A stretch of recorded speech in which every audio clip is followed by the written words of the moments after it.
Chapter 2 Baalism and the Lord. And the word of the Lord came unto him, saying, Get thee hence, and turn thee eastward, and hide thyself by the brook Chariots that is before Jordan. And it shall be that thou shalt drink of the brook, and I have commanded the ravens to feed thee there. So he went and did according unto the word of the Lord, for he went and dwelt by the brook Chariots that is before Jordan. And the ravens brought him bread and flesh in the morning, and bread and flesh in the evening, and he drank of the brook. And it came to pass after a while that the brook dried up, because there had been no rain in the land. 1 Kings 17, 2-7. This text is highly offensive to modern man. It is also embarrassing to many churchmen. Why?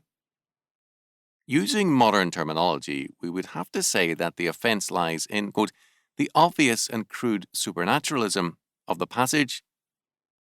Using biblical language, however, we would have to say that the offense truly lies in our modern Baalism, for we are in Adam Baal worshippers. What is Baalism?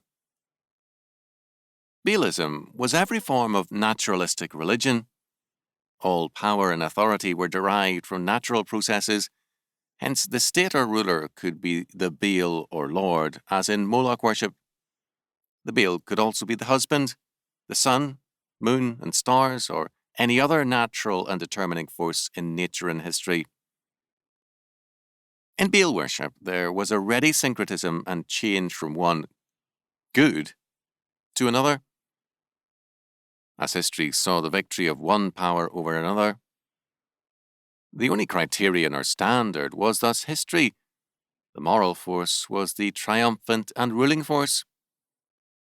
Morality was thus born out of natural power. When Mao Zedong declared that political power and authority are born out of a gun barrel, he spoke from a heart of Baal worship. Pragmatism, naturalism, and existentialism are simply modern forms of ancient Baalism. Baal means master, lord, owner, husband, or possessor. Baalism usurped the prerogatives of God and ascribed them to natural forces. Today, as in ancient Israel, we see power as residing in men, states, and nature. We look more fearfully to the power of Washington, D.C. and Moscow than to the power of the Lord. When we do so, we are Baal worshippers. A characteristic Old Testament word used by the prophets against Baalism is mishpat, or righteousness, justice. As against every naturalistic and historical power or force, the Lord God of hosts sets forth his law as the governing word and as a judgment on all creation. It is not the king whose word is law, but God whose every word man must live by, Matthew 4:4, and whose word is law over all creation. Truth and morality, say the pragmatists, are whatever works. For the existentialists, they are the will of autonomous man. For Scripture, truth, law, and morality are what God the Lord declares them to be. Mishpat, thus, is God's righteousness and judgment on this world. When Asaph sings of promotion to make high, that is, to exalt because of godliness and righteousness, he declares, quote, For promotion cometh neither from the east, nor from the west, nor from the south, but God is the judge. He putteth down one, and setteth up another.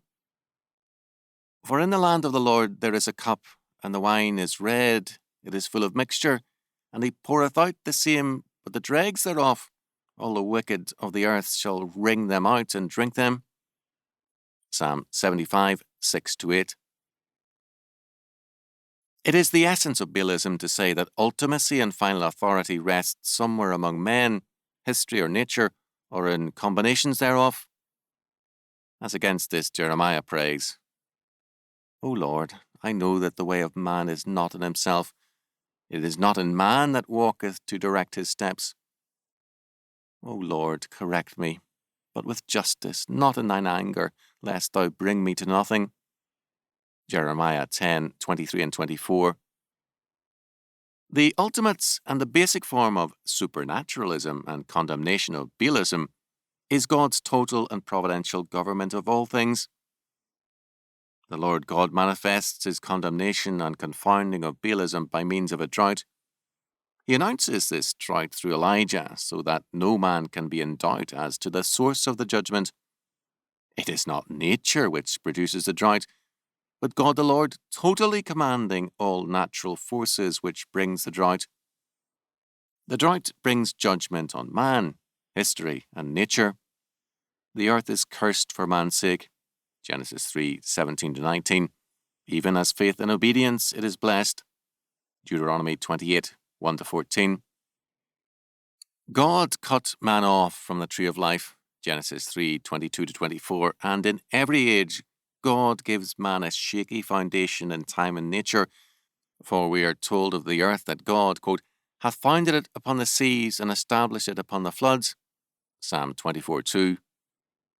Moses, meditating on these things, said, Thou turnest man to destruction, and sayest, Return, ye children of men. Psalm 93.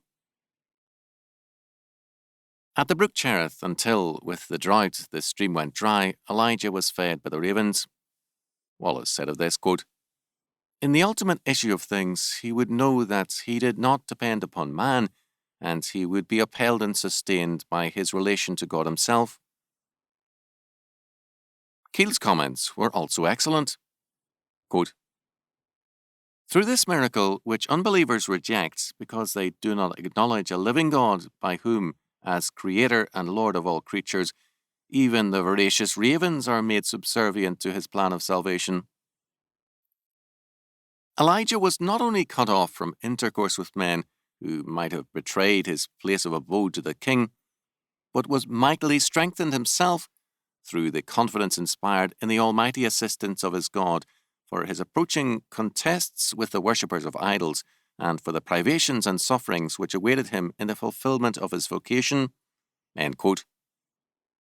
The offence of this text and of the life of Elijah is apparent in this miraculous feeding. The attitude of many is frank cynicism about so simple-minded a story. Many churchmen find it painful and embarrassing as well. If God intended to work a miracle, they feel, why not one with more dignity? Feeding a man by means of ravens sounds preposterous to them. Why did not God use more natural means?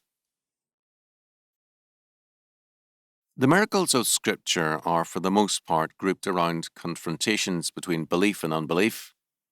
The conflict with Pharaoh is an example, as is God's witness to an unbelieving generation in the wilderness. Baalism was a religion of process and continuity, stressing natural and historical ultimacy and development. The focal point of power was for Baalism the focal point of truth. Stalin once asked cynically how many military divisions the Pope had, and Roman Catholicism is indeed a like faith. In Moloch worship, the king is a god. This was no less true of the pharaohs.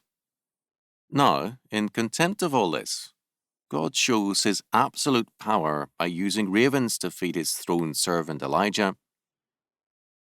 Into the hands of that seemingly helpless man, God the Lord places the key to his judgment. Quote, There shall not be dew nor rain these years, but according to my word, end quote. That is Elijah's word. To despise Elijah was to despise the Lord. Later, when children despised Elisha, God took it as an offence against his own person and destroyed them. 2 Kings 2:23-24.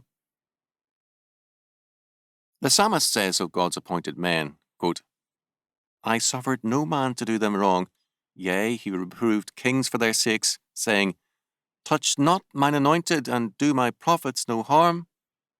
Psalm 105:14-15.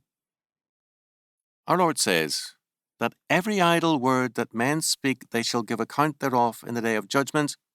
Matthew 12:36. In our loose and sharp-tongued age, it is hard for us to remember this prospect and certainty of judgment on every idle word, and the very great judgment against the words spoken against God's servants, but they are no less real. In this miraculous feeding, God shows his contempt for Baalism. If we are embarrassed by this miracle, it is because of our Baalish heart.